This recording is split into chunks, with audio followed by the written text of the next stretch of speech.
बिस्मिल्लाहिर्रहमानिर्रहीम। आज हम लोग नंबर थ्योरी का चैप्टर नंबर 2 का एक टॉपिक डिस्कस करेंगे। जैसा कि आपको पता है कल के वीडियो में हम लोगों ने ग्रेटेस्ट कॉमन डिवाइज़र को डिस्कस कर लिया था। आज हम लोग उससे रिलेटेड जो है वो लीस्ट कॉमन मल्टीपल को डिस्कस करेंगे। लीस्ट कॉमन मल्टीपल का आप छोटी क्लासेस में भी करते आ रहे हैं। एलसीएम हम लोग निकालते थे, दो नंबर्स का जो है वो फाइंड आउट करते थे एलसीएम। तो जैसे हम लोगों ने जीसीडी फाइंड आउट किया तकरीबन हम लोग इस तरीके से, थोड़ा बहुत इसमें फ़र्क है तो वैसे हो जाएगा। ये भी बहुत ईजी छोटा सा टॉपिक है। ये भी इसकी भी प्रॉपर्टीज़ भी 3 है, उसकी भी प्रॉपर्टीज़ 3 थी। तो आज हम इसकी प्रॉपर्टीज़ को भी डिस्कस करते हैं और उसके बाद ग्रेटेस्ट कॉमन डिवाइज़र और लीस्ट कॉमन मल्टीपल, इन दोनों के दरमियान जो है वो डिफरेंस वो भी डिस्कस करते हैं। तो चलें एक दफ़ा डेफिनेशन पढ़ लेते हैं। क्या है डेफिनेशन?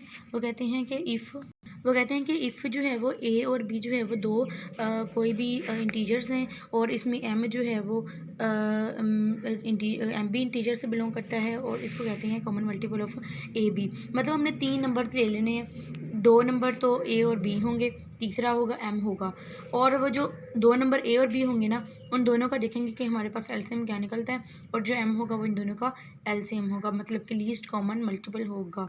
चलें स्टार्ट करते हैं इसको किसी एग्जांपल से। अब जैसे बुक वालों ने इनको लिखा है पूरी इसकी डेफिनेशन में भी, उसके बाद एग्जांपल और प्रॉपर्टीज़ में मैंने भी इसको अलग करके यहाँ पे एक साइड पे लिखा कि वो कहते हैं, बुक वाले क्या कहते हैं कि अगर ए और बी जो है वो कोई भी इंटीजर हैं, एम 20 में इंटीजर हैं, ठीक है, तो हम ए और बी का बी को लिख सकते हैं कि ए और बी एम जो है वो इन दोनों का मल्टीपल है। M is a multiple of A and B. इसको नोटेशन क्या होती है? जैसे कि आपको पता है कि हम लोग जब जीसीडी हम लोगों ने कल पढ़ा था, उसमें हमने देखा था कि इस फॉर्म में उसको हम लिख सकते हैं, इस फॉर्म में। कैसे? कि D is equal to square brackets A and B, इसको लिखेंगे एंगल ब्रैकेट्स में, इसको लिखेंगे एंगल ब्रैकेट्स में। एम जो एंगल ब्रैकेट आएगी ए एंड बी, मतलब ए और बी का जो मल्टीपल है वो एम है। मतलब 8 हम ले लेते हैं, 8 और ए की वैल्यू ले लेते हैं 2 और बी की वैल्यू ले लेते हैं 4। अब हम इसमें कह सकते हैं M is a multiple of 2 and 4। चलें आप अभी हम ना एक और देखते हैं, यहाँ से आपको ज़्यादा समझ आएगी। देखें इसमें मैंने हम लोग डिविजिबिलिटी में पढ़ते आ रहे हैं कि ए डिवाइड करता है बी को। तब जब ये देखें हम डिविजिबिलिटी की डेफिनेशन के मुताबिक हम लिख लिया कि ए डिवाइड करता है बी को, हम इस फॉर्म में लिख सकते हैं ना, कोई मसला तो नहीं है ना। तो अब देखें ज़रा इसको हम कैसे पढ़ेंगे। हमने ये भी देखा, हम ये देखा है ना, हम लोगों ने वहाँ पर पढ़ा हुआ है कि A is the divisor of B, A is the divisor of B. आपको पता है जो डिवाइज़र होता है वो हमेशा छोटा होता है, इसलिए मैंने यहाँ लिख दिया कि ए जो है वो छोटा है बी से, ए जो है वो छोटा है बी से। A is a divisor of A, लेकिन जिस चीज़ को डिवाइड करवा रहे हैं वो बड़ी होगी और वो बी है वो बड़ा होगा, और बी क्या कहलाएगा इसका? B is a multiple of A और बी बड़ा होगा। कैसे?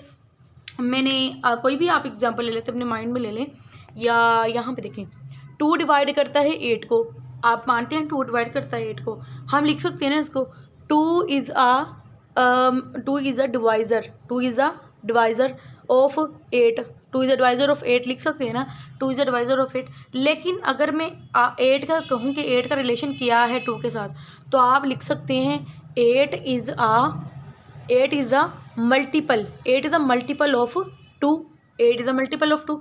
मल्टीपल ऑफ 2 का मतलब है कि हम 2 को किसी भी नंबर से मल्टीप्लाई करवाएं तो वो आपका आंसर 8 आए। क्या आए? आपका आंसर 8 आए। 2 इज़ अ डिवाइज़र ऑफ ए, मतलब कि 2 को किसी भी नंबर से डिवाइड करवाएं आपका आंसर 0 आए, इसका मतलब ये है, ठीक है। 2 इज़ अ डिवाइज़र ऑफ 8, 2 8 का डिवाइज़र है। 2 को हम अगर 4 से मल्टीप्लाई करवाते हैं, या उसको जब हम डिवाइड करवा रहे होते हैं, इस तरीके से हम करवा रहे होते हैं ना, यहाँ पे एक ये देखें, हम 8 को अंदर रखते हैं और 2 को बाहर, 2 4 ज़ार 8, रिमाइंडर आया 0। अगर 0 आ गया हम कहेंगे 2 इज़ अ डिवाइज़र ऑफ ये। अगर हम अब इसको किसी भी नंबर से मल्टीप्लाई करवाएं, हमारा आंसर 8 आए, 2 4 ज़ार 8, हम डायरेक्ट कर सकते हैं ना, 8 आता है हमारा आंसर। तो हम कह सकते हैं कि 8 is a multiple of 8 is a multiple of 2 और 2 इज़ अ डिवाइज़र ऑफ 8। तो आपको इसकी भी समझ आई होगी कि देखिए 8 वर्ड करता है बी को, इस तरह मैंने आपको जस्ट ये बताया कि इसका ए का बी के साथ रिलेशन क्या है और बी ए का ए के साथ रिलेशन क्या है, ठीक है। और आपको ये बता दिया कि जो डिवाइज़र है वो हमेशा छोटा होता है और जो उसके ऊपर हम डिवाइड कर रहे हैं वो बड़ा होता है उससे। तो ज़रा देखें अब यहाँ पर यही चीज़ कि अब हमारे पास जो डिवाइज़र हैं, ये दोनों जो हैं वो इसके डिवाइज़र हैं, ठीक है। लेकिन हमने जब जीसीडी में किया था वो तब ऐसे किया था कि हमारा डी एक साइड पे था, वो इन दोनों का डिवाइज़र था।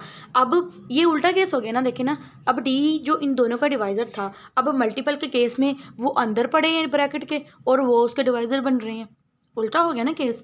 तो इसलिए हमारी जितनी भी प्रॉपर्टीज़ होंगी ना, वो भी जीसीडी से क्या होंगी, उलट होंगी। जस्ट एक ये होगा कि हम कहेंगे एम जो है वो 0 से बड़ा होगा और इसमें जो डी होगा वो भी 0 से बड़ा। हम एक दफ़ा देख लेते हैं इसको डिफरेंस के अंदर भी।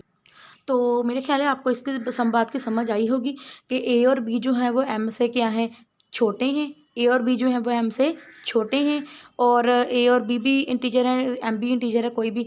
और उसके बाद हम ये लिख सकते हैं कि जो 8 है वो इन दोनों का मल्टीपल है, कॉमन मल्टीपल है, दोनों का मल्टीपल है। मतलब कि अब ये जो भी इसके अंदर हमने ए और बी सपोज किए ना, ये दोनों के दोनों ही 8 को डिवाइड करते हो, मतलब कि डिवाइड करें तो रिमाइंडर 0 है, मतलब दोनों 8 के डिवाइजर्स होंगे। तो अब तब हम कह सकते हैं 8 जो है वो इन दोनों का मल्टीपल है, ठीक है। तो अब ज़रा इसके प्रॉपर्टीज़ में आएँ। प्रॉपर्टीज़ में आपको एग्जांपल के साथ डिटेल से समझाती हूँ, ज़रा देखें। इसकी प्रॉपर्टी पहली है एम जो है वो इज़ ग्रेटर दैन 0। अगर हम इस एग्जांपल को ले लें तो इसमें एम बड़ा है ना 0 से, देखें 8 जो है वो, यही एग्जांपल मैं यहाँ पे रख रही हूँ। ए की वैल्यू 2 है, बी की वैल्यू 2 है, बी की वैल्यू 4 है और एम की वैल्यू 8 है। मैंने ये एग्जांपल दोबारा यहाँ पे रख ली। उसके बाद मैं कह सकती हूँ एम जो है वो इज़ ग्रेटर दैन 0 है, मतलब कि 8 जो है वो इज़ ग्रेटर दैन 0 है। 8 जो है वो डिवाइड करता है एम को, बी डिवाइड करता है एम को। ये दोनों हम लोगों ने सेटिस्फाई करवाने हैं। देखें ना, मैंने आपको बताया ना 2 और 4 जो हम ले रहे हैं वो दोनों के दोनों एम को डिवाइड करनी चाहिए। तो देखें 2 भी डिवाइड करता है 8 को और 4 भी डिवाइड करता है 8 को, ये भी ट्रू हो गई। अब उसके बाद वो लास्ट वाली जो है वो कहते हैं कि ये भी हो गई और ये भी ठीक होगी। अब ये इसको देखें, वो कहते हैं कि अगर ए डिवाइड करता है सी को और बी भी डिवाइड करता है सी को, तो हमें ये प्रूव करवाना है कि एम भी डिवाइड करेगा सी को। अब इसमें सी कहाँ से आ गया, सी तो अलहदा ही आ गया ना कोई। अब इसलिए सी जो है वो हम ऐसा नंबर लेते हैं जो कि इन तीनों जो है वो उसके डिवाइजर्स होंगे। अब इसमें मैंने ये भी लिख दी कंडीशन यहाँ पे, सी जो है वो सबसे बड़ा होगा। यहाँ पे मैं ना एम से बड़ा लिख दिया, लेकिन ए बी और एम, मतलब कि ये 3 हमने ऊपर इंटीजर सपोज किए थे। सी भी एक इंटीजर ही है, लेकिन सी जो है वो इन सब तीनों से बड़ा है। सी 8 से भी, ए से भी बड़ा है, बी से भी बड़ा है और एम से भी बड़ा है।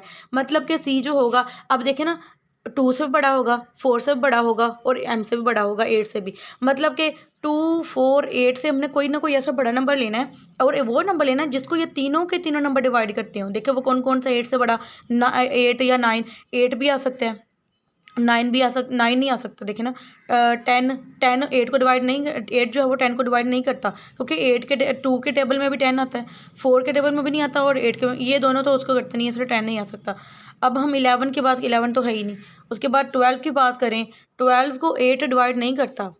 देखें ना, 8 के टेबल में आता ही नहीं है। अब वो, यानी कि मैं आपको एक सिंपली बताऊं कि हमने वो नंबर लेना है जो इन तीनों के टेबल्स में आए। देखें कौन सा नंबर होगा वो 16 हो सकता है, 16 हो सकते हैं ना। देखें 2 के टेबल में भी आता है, 2 8 जार, 4 4 जार, 8 2 जार, ठीक है, आ सकता है ना। तो मतलब एक 16 पहले बाकी भी नंबर होंगे, जैसे 32 हो गया या फिर और भी कोई होंगे, लेकिन यहाँ पर जो नंबर होगा वो 16 हम लोग ले लेते हैं। मैंने तो वैसे 16 ले लिया यहाँ पे, कि सी की वैल्यू जो है वो 16 ले ली है।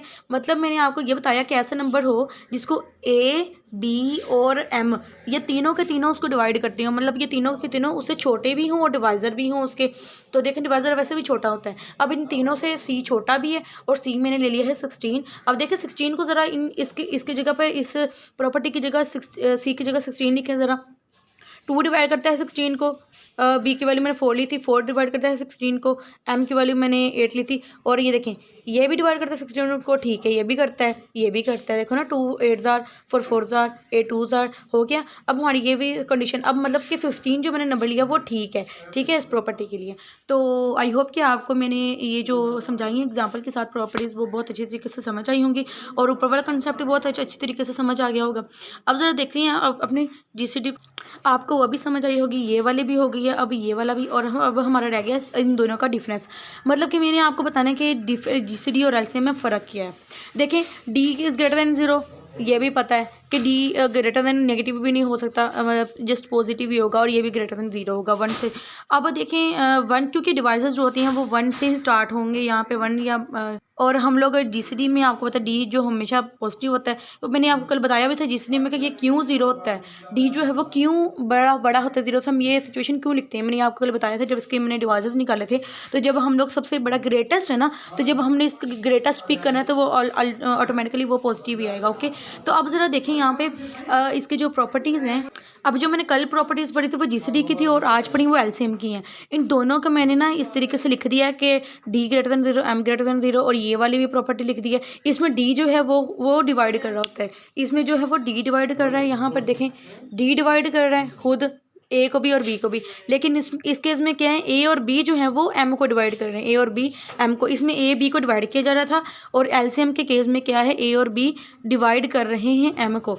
इसमें डी खुद ही डिवाइड कर रहा था ए बी को, ठीक है। इसमें ये उलट केस हो गया है। और यहाँ पर जो तीसरी प्रॉपर्टी में मैंने आपको बताया कि सी जो, इसमें सी डिवाइड कर रहा है ए को भी, बी को भी, इसके जीसीडी को भी। लेकिन इसमें एलसीएम के केस में क्या है कि सी को डिवाइड कर रहे हैं ए बी और एम। देखे ना, इसकी जगह पे हम लोगों ने डी लगाना है, इस केस में एलसीएम में एम लगाना है, ठीक है, एलसीएम में एम लगाना है। तो इसलिए ये तो मैंने आपको वैसे भी एग्जांपल से मैंने आपको बता दिया कि कैसे कैसे उन्होंने कहा हुआ है। तो आई होप कि आपको इस प्रॉपर्टी की समझ आई होगी, इन दोनों की अलग-अलग। अब इसको इस तरीके से डिनोट करते हैं, D is equal to A B, और इसको एम इज़ जो है वो ए बी को एंगल ब्रैकेट्स में करते हैं, ये भी मैंने आपको बता दिया। अब बात है कि इन दोनों के एक दफ़ा ना हम जो है वो एक कॉमन सी एग्जांपल लेते हैं, जिससे आपको जीसीडी का भी समझ आएगी और आपको एलसीएम की भी समझ आएगी, बहुत ही कॉमन। तो ज़रा देखिए, मैंने यहाँ पे 4 और 8 नंबर ले लिए हैं, 4 और 8 ये नंबर, इस एग्जांपल को लाजमी देखिएगा। 4 और 8 नंबर ले लिए हैं, इसके लिए भी वही है और इसके लिए भी वही है। लेकिन आपको पता है जीसीडी में हम क्या करते हैं, आपको पता है छोटी क्लासेस में आपने पढ़ा हुआ कि जीसीडी निकालें या एचसीएफ निकालें, हाईएस्ट कॉमन फैक्टर, तो बात एक ही होती है। तो और ये भी पढ़ा होगा कि इन दोनों नंबर्स का अगर एलसीएम निकालने को कह दें और जीसीडी एचसीएफ निकालने को कह दें तो कैसे निकालते हैं।